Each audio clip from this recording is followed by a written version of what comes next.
Hello and welcome to Cookery with Mason Storm. On today's episode we're going to be making some garlic cheese bread. Now I got two different varieties you can make with this recipe. You can either do like a thin crust, which is what I'm going to be doing, or a more thick crust. And I'll kind of explain both as we get going. So without further ado, let's get started.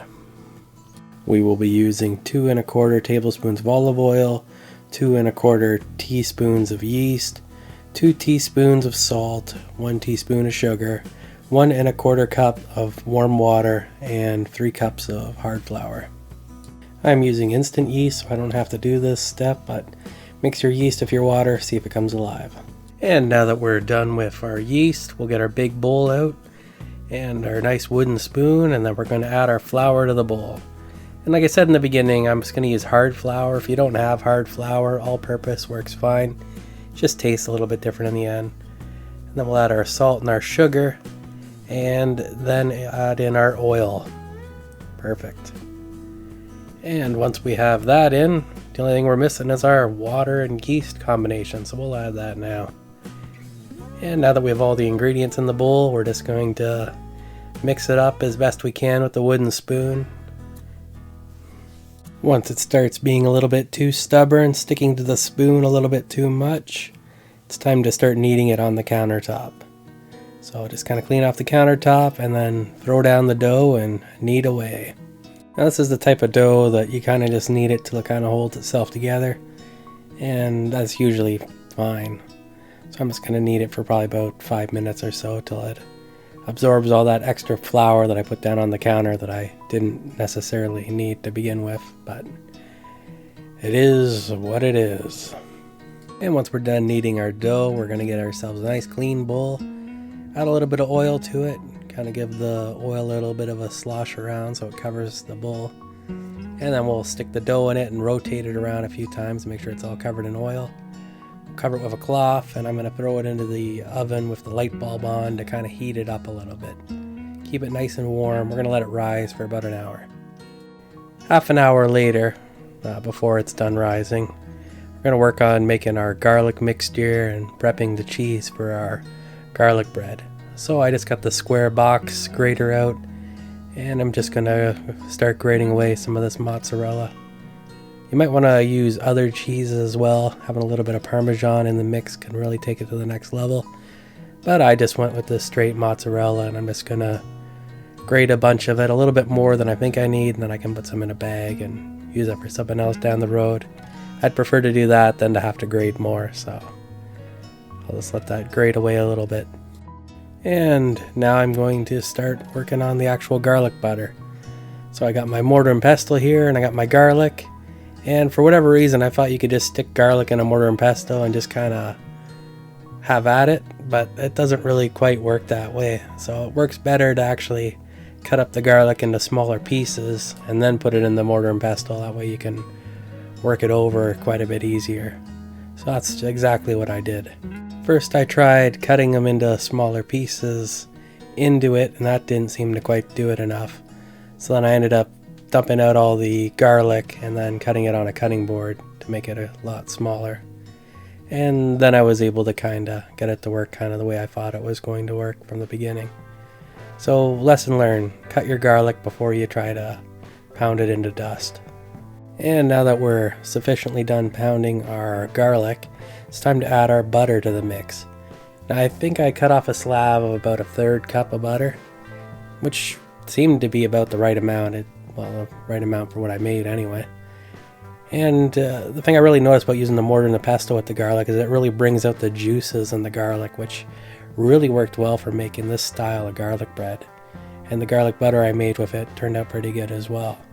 If you don't want to do it in the mortar and pestle, it's probably a lot easier and a lot less messy just to use your food processor or like a blender and just kind of blend the two together, and it probably makes a nice smooth, creamy, buttery, garlicky mix. That would be perfect for this type of application. But the mortar and pestle worked out pretty good for me. It just was a bit of a learning curve from the beginning. And now that we're done with our garlic butter and cheese, and for whatever reason it took me about half an hour, the dough is ready. So I got it out of the oven, and I'm just going to split it in half. Now I'm just going to do one standard issue size sheet pan, and I'm going to be doing the thin crust. So if you want thick crust, use the whole thing. That'll double the thickness of the end product. And I'm just going to do the press stretch method. So kind of working from the center out towards the edges, just kind of pressing down, and the dough will just kind of stretch. Works out really good. And then kind of lift it up and kind of stretch it between the knuckles, and the dough will continue to stretch. And then moving back to the press method. And this is one way to get your dough to stretch out to a really thin size, as well as keeping it kind of even. You don't want to go so thin that it's like see-through, but if you go, if you stop a little bit before that, it works out pretty good. It gives you a decent amount of crust. And there's our sheet pan, so we're just going to lay that down now. And I should mention that when I was stretching it out, I stretched one side more than the other, and that's why it's rectangular. And you usually want to have your kind of creases. You don't want to have it sticking out past the edge of the pan. So I'll try to have them more towards the inside, that way you don't just have excessive crust. And the garlic butter that I made is kind of soft, so I'm just using my hands to kind of disperse it on the dough itself. You can probably do it with a knife, but the thing you might run into with a knife is that you might end up cutting the dough, and because it's such a thin dough, it's not really a good thing to have happen. Whereas like the heat of your hands, rubbing them together with the butter, which has already been kind of worked over because of the mortar and the pestle, it should slide and maneuver fairly okay on top of the pan. Something you can do too is add different things to your garlic butter to make it softer.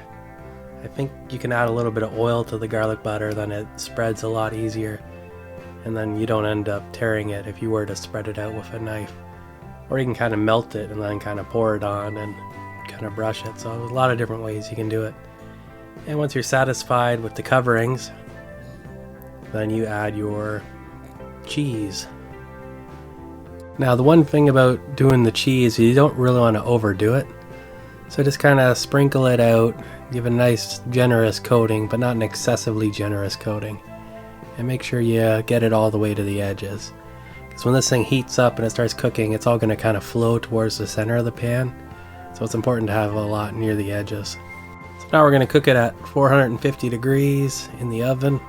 And we're going to cook it for about 20 minutes or so, till all the cheese starts to get to the golden brown caramelization state of perfection.